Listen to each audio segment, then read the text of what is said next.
So guys, here we are, MMA UK News, Stoomboy as always. So going to be talking about Cage Warriors 171. Now Cage Warriors 171, it's going to be at the Braehead Arena in Glasgow. So Cage Warriors returning to Scotland after a good few years away. Um, they were waiting for the right time and the right fighters. And at the moment, we have some of the best fighters across Europe, and we're going to see quite a few of them on that card on April the 20th. Now, there is a few tickets left. There is still some tickets left. There isn't many. Obviously, the tickets have been flying out the door. So, anybody looking for tickets, make sure you head to the Cage Warriors website, and you'll be able to get all your ticket information there. Or you just go on my Instagram and click my link. Yeah. So, or go into obviously Reese's Instagram, and you'll be able to get the information for tickets through there as well. So, but it's going to be an amazing night. That is the only way you can get tickets. You can't get tickets anywhere else. Right. Obviously. Okay. Yeah. So there you go, guys. Make sure you get over and get the tickets. It's going to be an amazing night. I mean, we've seen some of the fights that have been announced so far. Some of the fighters from Scotland that are going to be on the card, and I'd say some really, really good fighters. So yeah, we're going to do for Scotland for Cage Warriors that nobody else has done before. So, so my next guest is going to be on the show that night. So, Greenock's own, the housewife's favourite, Reece McEwan of the. I know he hates that. He fucking hates that. So, but yeah, Reece McEwan's going to be up against Cameron Else. Again, Cameron obviously a good fighter. As I said, he's got a very good pedigree. Cage Warriors veteran, had a couple of fights on the UFC and so on. So it's a good test for Reece. But these are the things that Reece trains for. This is the fights that he wants. So yeah, Reece, that's an absolute pleasure as always chatting to you, buddy. No, thanks very much for having me. As you said, obviously Cage Warriors Braehead's a huge show for Scottish MMA. You see the cards packed with a lot of Scottish fighters, which is great to see. Either fighters who have not fought in Cage Warriors before, or fighters that have fought there previously, and now it's a huge thing for Scottish MMA. And as you said, obviously fighting Cameron Else, who's got a lot of experience in the fight game. Two-time UFC veteran, and he was in Cage Warriors basically before I even had my amateur debut. So it's an excellent test for me, especially at this part of my career where obviously I want to break into UFC and beating a guy like Cameron Else who's been there. As a good one for me and where I'm at right now. Yeah, Cameron's. I mean, in regards to his game. Do you know what I mean? He's good on the feet. He's good on the ground. Which is very, very similar to you. I mean, you're a good all-round fighter. So regardless of where you take it, I mean, you can stand up with anybody. You can go to the ground. Your wrestling's fucking awesome. Do you know what I mean? So it's going to be a very, very similar match in a way. So neither one of you are going to be scared wherever the fight goes. Yeah, I think obviously I've fought and I've beat and I've lost by better MMA fighters than Cameron Else. I'm sure he'll maybe be of the same opinion, but ultimately I have beaten people who are better than him in MMA, which gives me a lot of confidence going into the fight. But also, it's my job to make sure that I go in and get the win on the 20th of April. So the best guy doesn't always win. You got 4 ounce gloves on, the margins are so fine, but for me it's about putting the odds in my favour and coming out the winner. Yeah. One thing as well, I mean, and again, I've seen you training at the gym. I've seen you, everything that you put in. We see your videos and stuff like that. I mean, you're always working it. You're always doing things to make you better. And I mean, you talk about your way down to Wales, doing your thing down there. We've seen you. You've been down there quite a few times now. So, yeah. What's different about this camp than the last camp? What have you changed, if any? The main difference is from me the fight 7 weeks on Saturday. From this person 7 weeks on Saturday to the person that was 7 weeks out from my last fight, is the main thing is that I've got 25 minutes of experience to dissect and build on. That's the main thing. It would have to take me maybe 2 15-minute round fights, two normal non-title fights to build that experience, but I luckily got that in. I luckily got that in one night. So obviously, if I compare that, I'm a much better person and a much better fighter off the back of that. I went back to the gym. I've looked at what was done well and what I can improve on, and that's the main difference. Like I'm probably way more critical than I've ever been in my life of myself, but at the same time I'm way better than I've ever been. It's a weird trade off, but ultimately what's fueling me right now is like the fight never went my way the last time. And I don't want to feel like that way again, and I don't want to pick up a loss, and I feel that I shouldn't. That's not to take anything away from any opponent. I just want to win. I want to win fights. I want to progress in my career, and I appreciate that setbacks. So setbacks are part of the sport. Setbacks are part of life. They do make you stronger, and one day you appreciate that bit of adversity. I appreciate that adversity now, but it'd have been a lot nicer if you had that adversity and got the win. But obviously, I'm a much better fighter. No cliche, like genuine. I hate that stuff. Like if I was worse, then I would just say that I was worse. But as I said, I've got 25 minutes of fight time that I've been able to build on. I made a couple of technical errors, a couple of bad decisions in that fight, and that ultimately led me to not picking up the victory. And if I fought that same fight right now, I would not make those decisions again, and that's progress for me.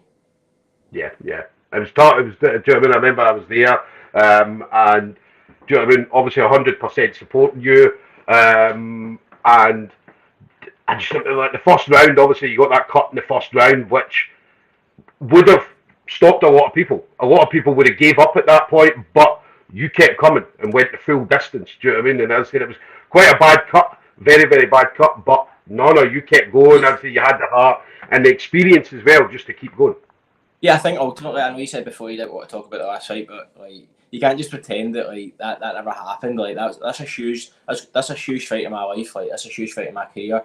And ultimately, you can sit and say like I can sit and say, oh, I lost a lot of blood. I got cut in round one, and that obviously changed the way of the fight, and it did, like without a doubt. Like, but that was Liam Gittins that put those elbows on me. That was off the back of me getting my kick caught and ended up on my back and attacking a submission against the cage. That is my poor technical judgment, my poor decision making, and he capitalised on that, and he deserved to cut me open. The state of my face, I put myself in that bad position, and he done that to me. That's a fight. Like he earned that right, but obviously, like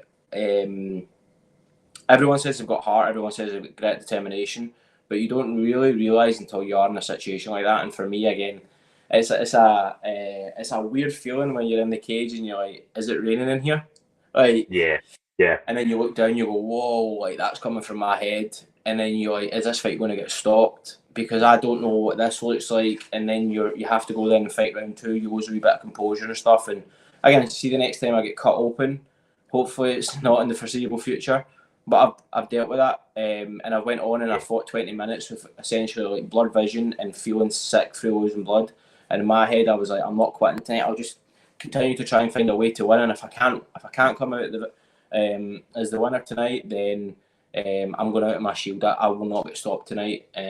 So that's obviously you learn a lot. You learn how much the sport and your career means to you in moments like that. Because like I said, like see if I got finished, like when I was in round two, I was like, I'm just getting destroyed here, and I was like, no, this isn't happening. Like the moment the title fight, all that comes out the window. It's just a battle against yourself, and for me, I wasn't getting finished that night. I don't want to sound like defensive in saying that, like I was accepting a loss. I was still trying to find a way to win, but I was chasing the fight. No, you were. And again, I don't want to come across as a bad loser and say, oh, Liam Gittins only beat me because he cut me. I want to make it very clear that he deserved that victory because he dropped two elbows on me and cut me open. So yeah. Now he had a lot of good things.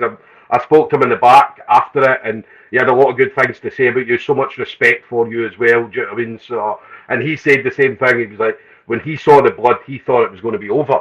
Do you know what I mean? And I was like, one thing about Reece will not give up. He's not giving up at all. It'll take a lot more than that to stop.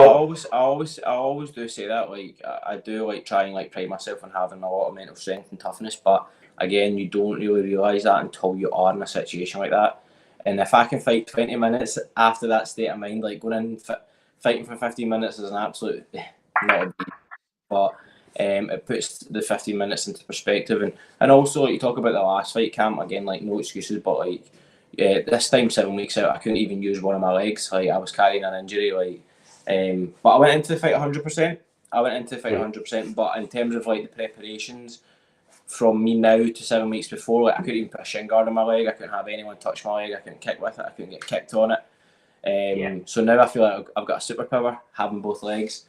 So that's like a huge difference as well, to be fair. Yeah. Katie But Hunter, that's obviously. like that's that you can even if I didn't go into the fight 100%, like I'm pretty sure 7 weeks out, Liam never even had me as an opponent. So that again, that's not an excuse. But you just asked me to compare like, the person now to the person that was before, and that stands out. Yeah, listen, these things, do you know what I mean, these obstacles and so on that's in the way, they're the things that makes us better, improves us as MMA fighters or any kind of combat sports. So of course, you watch like football, like in Scotland. Obviously, football's massive. Like Rangers and Celtic. One of my coaches, Ingo Martin, put it amazing to me. Like Rangers and Celtic, both best teams in Scotland. Doesn't matter who you support. They always one will finish first, one will finish second. Guaranteed. It's just the nature of Scottish football. But that weekend that I lost, they both drew. They both dropped points. But where will they finish at the end of the season? They'll both finish first and second, guaranteed. So like that's the kind of journey I'm on. You're going to pick up losses along the way. You're going to draw. But at the end of your career, like you should finish on top and take your career to the highest the level that you can.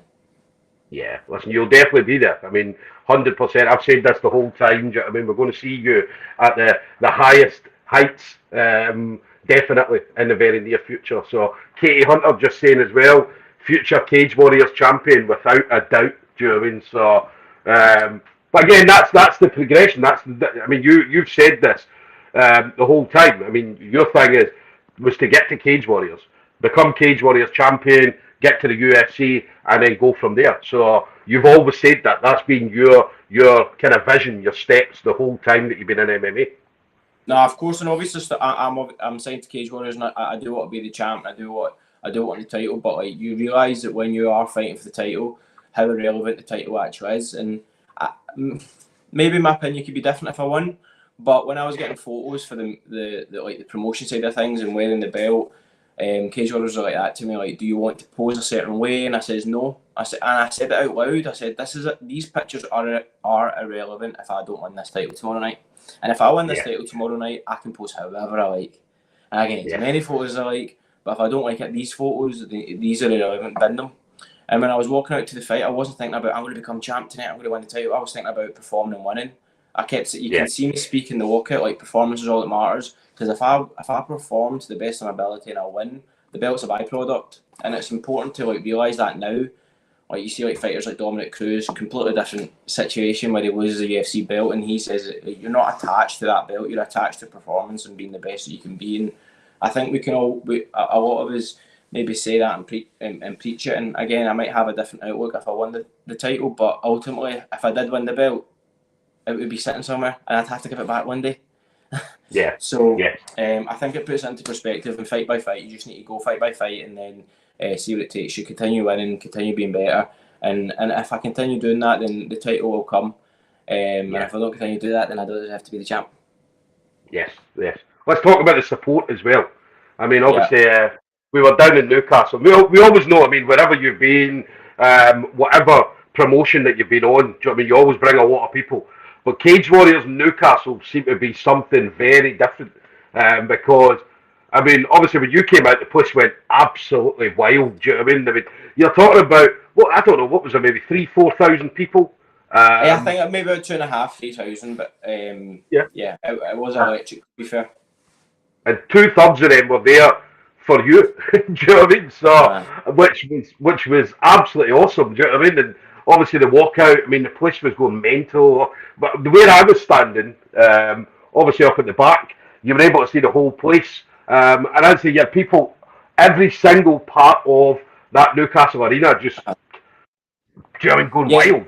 No, that was amazing. And again, it was probably a moment of reflection that I've not really thought of much, because I've thought about losing, and that kind of takes priority in your night. But I remember when I walked into the venue the first time, it was empty. We were filling the cage out, and I said, this looks amazing, but I want bigger. Like, I want more. And when I was walking out, I took a wee moment before the cage just to take it in, just honestly, because you got to remember when my last fight was on the 1st of July, and then you're waiting until the 25th of November, and from basically literally from the 1st of July, I was told your next fight on the 25th of November, and I wanted to maybe stay busy, but I was told like no, like chances are you're going to fight for the title. So I was like, right, okay. So basically, from that whole moment, every night was about 25th of November. So when you put so much into that in terms of your training in the gym or your mental approach, you got to take that moment in. But whether you win, whether you lose, but in that walkout, I was like, I need to take this in, because personally, when I was like walking out and I was in the cage, I was like, I had this like feeling about me, like this is my night, like nobody's getting in the way of me tonight, and obviously they did. But again, when that fight consumes your life, right? And I'm not running out. I'm just trying to take that night in, so again I can embrace the night and learn from it. And like you said, the support was genuinely incredible, and I think it's very good that they're like, whoever's coming to support me and who has been supporting me throughout the years, I think they're getting a lot of like, let's say, like attention and recognition for that, and I think that's very important, because even just the highlight, like when I never fought on the 15th of April last year, half of the people that bought tickets still came in to the show, and it's not easy for people to travel from Scotland down to England or to Wales, but they find a way to do it, and I'm very grateful for it. Yeah. No, amazing support. And they're a good crowd as well. That's something I want to highlight as well. They're a good crowd. Never once has there been any trouble when I've fought. There's not once been any trouble, and I think that speaks volumes of the people that come to support me, and that goes a long way. Yeah, it's that respect. I mean, obviously they come to see you. They're coming to see you, win or lose. I mean, as I say, they're there 100% to support you. So, and it's an amazing thing to see. It's an amazing thing to see, because I remember just standing there and thinking, for you as a fighter walking out and getting that kind of that crowd behind you must be a great feeling. It must be a really, really good feeling. Yeah, I think what's important as well is, like, as cheesy as this might be, I'm quite an emotional person. I'm quite a thoughtful person, and I think like the support kind of brings that out of me a wee bit more. I can be honest. I can be myself. I can be quite upfront, and the amount of people through any bit of adversity, whether it's having the staph infection last year, picking up the loss, I've lost 3 times in 20 fights. The amount of people that come out and they care about me as a human being, like they like don't care like how are you doing? They pick up the phone, and that speaks volumes to me, because obviously as an athlete, guilty of it myself, like you start following the people who are successful and then they drop off, you move on to the next person. That's just the nature of sport, and as an athlete you've got to accept that that's the case. But I've got a lot of people in that support that care about me as a human being, and that gives me a lot of like comfort, and it makes me feel I don't know how it makes me feel happy and grateful. Yeah, and black belt as well. Got your black belt recently as well in jiu-jitsu, which must have been a great feeling as well. Yeah, it was very unexpected, to be fair. Like, but when I say very unexpected, like I mean like to the point where we were doing like a gym night out. No, like a gym kind of like Christmas Day event, and I didn't even take my gi because I couldn't train. My face was still stitched up. I had a swollen foot, and I was just going out to. I remember saying to my coach, Ian, like, I'll be in tonight to watch. I've not been around anyone in a few weeks, so I'll be going. And I knew a few of the boys were getting promoted, so I wanted to see them. And my coach Ian was like, "Oh, go! Can you stick a gi on for this next like promotion?" And I knew one of my training partners, Dav, was told to get his brown belt, so I was like, "Oh, brilliant!" Like so. I don't know. Yeah. I was just like, oh, he's going to get like me and Dav do the kids classes together. Maybe he just wants to like say like something like that, so that's cool. And luckily I had a gi in my bag, a gi in my car, and I grabbed Dav like, let's train, and I'm pure buzzing for him, and then gives Dav a brown belt, and I never even had my belt that night, like, and then before you know, I got a black belt around my waist, and like emotional. Yeah.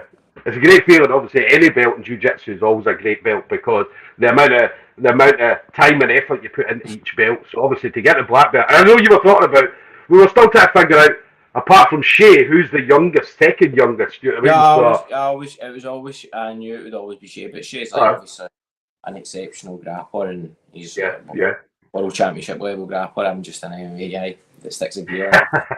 But Well, listen, you're definitely one of the youngest. You're definitely one of the youngest to get it, so, in Scotland, which is brilliant. Do you know what I mean? no, And that's the thing. I mean, you're going to be not just in jiu-jitsu or wrestling, but MMA as well. I mean, you're a role model for all the kids that are coming through. Do you know what I mean? All the Griphouse, the Griphouse kids. Do you know what I mean? Like Ellis and Jamie, all these guys. Do you know what I mean? They all look up to you as a fighter. Do you know what I mean? Which so you're a great role model. So to get the black belt around your waist for jiu-jitsu is just another part of people looking up to you. no, thank you. I appreciate that. And there's in the gym. There's loads of people that you can take inspiration from. And if somebody considers me one, then obviously that's huge. But yeah, it's just another amazing step in this journey. And I always, when I got my purple belt, I think I was 25, and I was like, I would love my black belt before I turned 30. Like, I don't know why I was. And then I kind of lost track of it, but I got it before I was 30. But it just motivates you, because when you get given a belt, then you need to rise your game and raise your game. And when you're grappling with black belts, you're not just a brown belt that's taking a step back. Now you've earned that belt. Like, when you get given it off the people that have been given it off, like, you've earned it. That doesn't get handed out very lightly. Yeah. So it definitely spurred me on. Yeah, definitely 100% well deserved. So, final thing for you then, Reece. So, again, we know obviously you've got a good team around you, a very, very good team of people, friends, family members, teammates, coaches, and all that. But anybody in particular you want to shout out to, sponsors, anybody else? Yeah, obviously, like the main people that if you've got your friends, your family, my fiance, like my gym's like, I'm in Wales just now. The guys and girls at Show MMA, the Griphouse, Inverclyde Brazilian Jiu Jitsu. Like, without them, I wouldn't have a gym, I wouldn't have training partners, I wouldn't have coaches, and I wouldn't have a career. So without them, it's really like, I'm very thankful for them and the position that I'm in my life, and obviously all my sponsors that let me live this life of a full-time athlete, especially as an MMA fighter. It's not exactly, honestly, it costs more to fight at the level that I'm fighting at. So without their backing and their support, I wouldn't be able to invest so much in my training camps and train full time like I am. So I do appreciate them, and I've got a page on my website, reecemcEwan.com, that's got all my sponsors, so you can go and directly see what businesses back me and what businesses sponsor me, and you can check what they do and who they are. So yeah, a huge thanks to them, and obviously a huge thanks to you for taking some time out your Thursday night to interview me and chat. No, it's not. Always appreciate it. One question just before we go. Katie Hunter saying, whose fight are you most looking forward to seeing at Cage Warriors Glasgow, apart from your own? Chris Bungard's. Yeah. Chris Bungard's fight. That'll be a good fight. Chris always brings a huge crowd. He always puts a brilliant performance on, and he's always been absolutely brand new to me. So I'm really looking forward to that fight. Hopefully we can enjoy it and we get a win together. This will be the third time we've fought on a card together. So nice. But yeah, generally, honestly, all the Scottish people that are fighting on it, you may me pick one, but I'm buzzing every time I see a Scottish person on that card. I'm absolutely ecstatic for them, because Scotland as a nation in the professional setting should work together. Amateurs, I appreciate that we've all got to fight one another, but professionally, like, we should grow, and we should be a good country at MMA. Yeah, definitely. Well, guys, there we go then. So we've got Reece McEwan of the Griphouse going to be on Cage Warriors 171. That's 20th of April. As he said, tickets, head over to Reece's page and you will get the tickets directly through there. So you can't get them anywhere else apart from the fighters themselves. Check out the sponsors as well, because we talked about this. I've said this in a couple other interviews where it's important for fighters to get the sponsors. So for people or businesses to come in and sponsor them, it's very, very important. I'd say these fighters are going to go all the way to the top, and get them now, because it's cheaper to get them now than when they go in the UFC, because it's more expensive. So, but definitely, as I said, it's making Scottish combat sports absolutely brilliant. The fact that these guys are out there doing their thing. So we always appreciate it. So much respect for everything you do, Reece. But listen, enjoy the rest of your training camp. I know you're working hard. I know you'll be knocking your pan in, mate. Do you know what I mean? So, but listen, yeah.